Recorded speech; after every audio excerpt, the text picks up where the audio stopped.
What good is it, my brothers and sisters, if you say you have faith but do not have works? Can faith save you? If a brother or sister is naked and lacks daily food, and one of you says to them, "Go in peace, keep warm and eat your fill," and yet you do not supply their bodily needs, what is the good of that? So faith by itself, if it has no works, is dead. Our scripture lesson today is Matthew chapter 13, verses 1 through 23. It can be found on page 12 of your Pew Bibles if you want to read along. Page 12, technically 13. You guys can kind of get on to a different page. And I'm starting for chapter 13, verse 1. That same day, Jesus went out of the house and sat beside the sea. Such great crowds gathered around him that he got into a boat and sat there, while the whole crowd stood on the beach.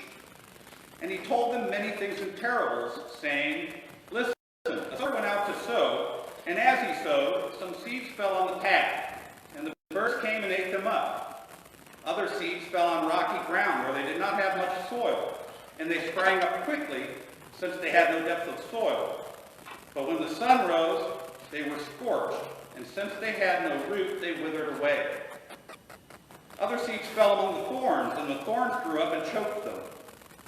Other seeds fell on good soil and brought forth grain, some 100-fold, some 60, some 30.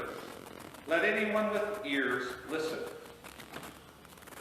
Then the disciples came and asked him, "Why do you speak to them in parables?" He answered, "To you it has been given to know the secrets of the kingdom of heaven, but to them it has not been given.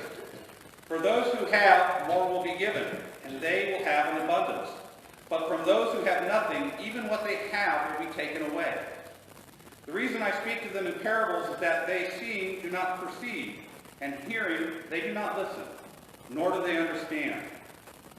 With them indeed is fulfilled the prophecy of Isaiah that says, 'You will indeed listen, but never understand, and you will indeed look, but never perceive. For this people's heart has grown dull, and their ears are hard of hearing. And they have shut their eyes, so that they might not look with their eyes, and listen with their ears, and understand with their heart, and turn, and I will heal them.' But blessed are your eyes, for they see, and your ears, for they hear. Truly I tell you, many prophets and righteous people longed to see what you see, but did not see it, and to hear what you hear, but did not hear it. Hear then the parable of the sower. When anyone hears the word of the kingdom and does not understand it, the evil one comes and snatches it away. What is sown in the heart, that is what is sown on the path. As for what was sown on rocky ground, this is the one who hears the word and immediately receives it with joy. Yet such a person has no root and endures for only a while. And when trouble or persecution arises on account of the word, that person immediately falls away.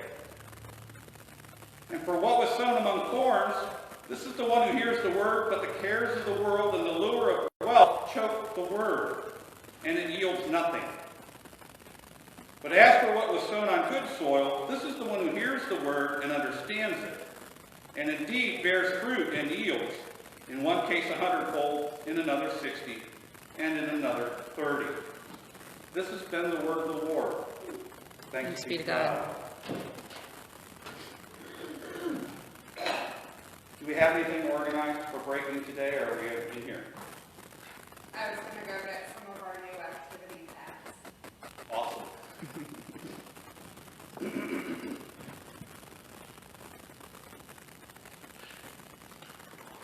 From the first moments when human beings developed the ability to communicate, we began sharing stories held in our minds and imaginations. Stories of ancestors and friends. Stories of epic heroism and treachery. And stories of discovery and pure fantasy. These stories were intended to either teach us useful things that we could use and integrate into our lives, or to provide a brief escape from the pressure and drudgery of those lives. But these stories always required the listener to engage and imagine in their own minds what was being shared and described. 100 years ago, a new technology emerged that changed everything. With the advent of motion pictures, it was no longer necessary to imagine what was being described. We could see it. All we had to do was watch the story unfold as the director and the actors portrayed the story. And as motion picture technology improved, we were introduced to sound and then special effects. The actual imagery of a fantasy or a contemplative idea. I'm reminded of a very early movie imagining a voyage to the moon, where actors entered a bullet-shaped tin can, and then that bullet-shaped thing was kind of hung, you could actually see the wire as it was loaded into the barrel of a gun, and they fired off the gun, and then the last shot was the scene of the moon with his face, and that bullet was poked into one of the eyes of this character. It was all very middle schoolish, very sophomoric today. And it feels more like a middle school art project, really, when you look back on it now. But that was the state of the art at the time. But special effects and acting have continued to improve remarkably. Since around the release of Star Wars, 30, 40 years ago now, special effects have become indistinguishable from reality, at least on the screen. We've got entire universes of fantasy storylines and characters that have been created. Star Wars, The Lord of the Rings, Harry Potter, the Avengers. We've come to recognize these characters and their backstories and their struggles and their triumphs. They have become as real to us as any other character from history. In some cases, more real, because we've watched them and we've seen them recently. So Dwight Eisenhower, George Washington, Joan of Arc. But the difference between these characters and these real people is obvious. Moses, Jesus, Muhammad, these were people that actually lived and taught. Iron Man, Princess Leia, and Frodo never existed. The same technology that made special effects possible on the screen also made it possible for us to experience similar stories on a very individual level. We're no longer locked into a story being told to us, however the director and the actors decide to portray it. We can turn our personal computers on and engage in a story of our own, with outcomes undefined and every telling different from the last. First as games and then role plays. We can pretend to be whatever we want, whatever we dream. Warriors, superheroes, detectives, sports legends, a princess, or even an elf in a virtual world. But it's a virtual world created and lived in a computer. Virtual realities act on the human mind almost exactly the same way as drugs do. And I want to be really clear right now. I am not trying to create a crusade or launch a direct comparison between a computer game and drugs. But there are direct comparisons. And the fact is that the stimulation of our senses of sight and sound and touch, as well as our senses of smell and taste, excite the exact same centers in the brain as the real world does. So it causes it to respond electrically and chemically with the same reaction chemicals, adrenaline, dopamine, endorphins, just like drugs artificially flood these chemicals into our systems. The problem with drugs and virtual realities is the same. None of it is natural or a real response. It's all pretend, imaginary.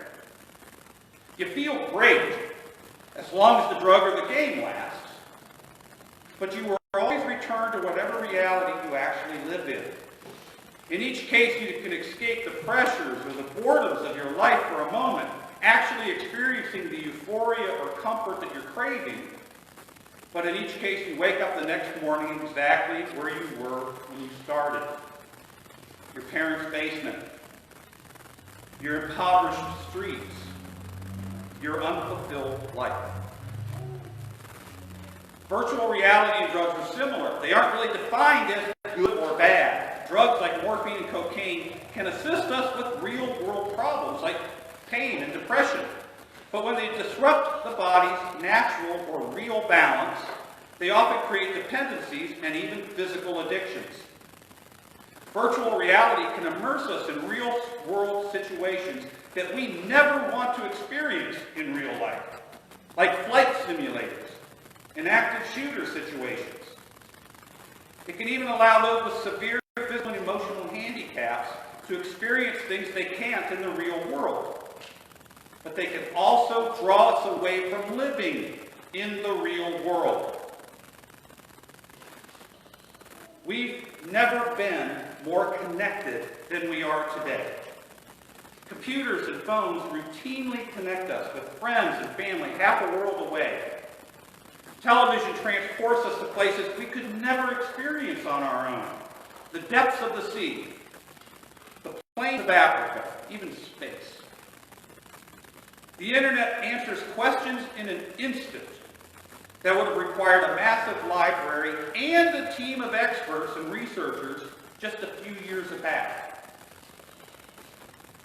But despite all of this connectivity, many of us have never felt more alone. Since the 1980s, the number of American adults that say they are lonely has doubled, from 20% in the 80s to 40% in 2016, according to a New York Times survey. That's 2 out of every people who feel lonely and disconnected, shut off from the rest of the world. A few years back, I observed this phenomenon, if you will, directly on a large scale, right here in town. Well, in the area, Dayton area. In 2008, if you remember, we had a hurricane come through. It took out power to some parts of this community for as long as 8 days. I think it was 7 to 8 days in Oakwood. And the first few days were typical. People wandering the streets trying to absorb the damage to their community. But then something interesting happened. Without electricity, without the distractions in television and computers, people began filling their time by sitting on their porches and walking up and down the streets. People met and had conversations with neighbors from 2 and 3 doors away that they had never spoken with before. Groups of children began playing together in the street. People were barbecuing and inviting neighbors to join them. It was like Oakwood was suddenly propelled back into the 1950s. Instead of sitting in their air-conditioned living rooms and watching TV, they were interacting with one another. But once the power and the distractions were restored, all of this disappeared again. Many people today don't feel like they have the time to sit down and digest the complexities of a question, especially a complicated question, with nuances that play out in the real world. They would much rather come to a snap judgment than to hear how that judgment is the right one. In other words, with all the information available to us, we began to choose what we want to hear and stop dealing with the complexity of actually thinking about the problems.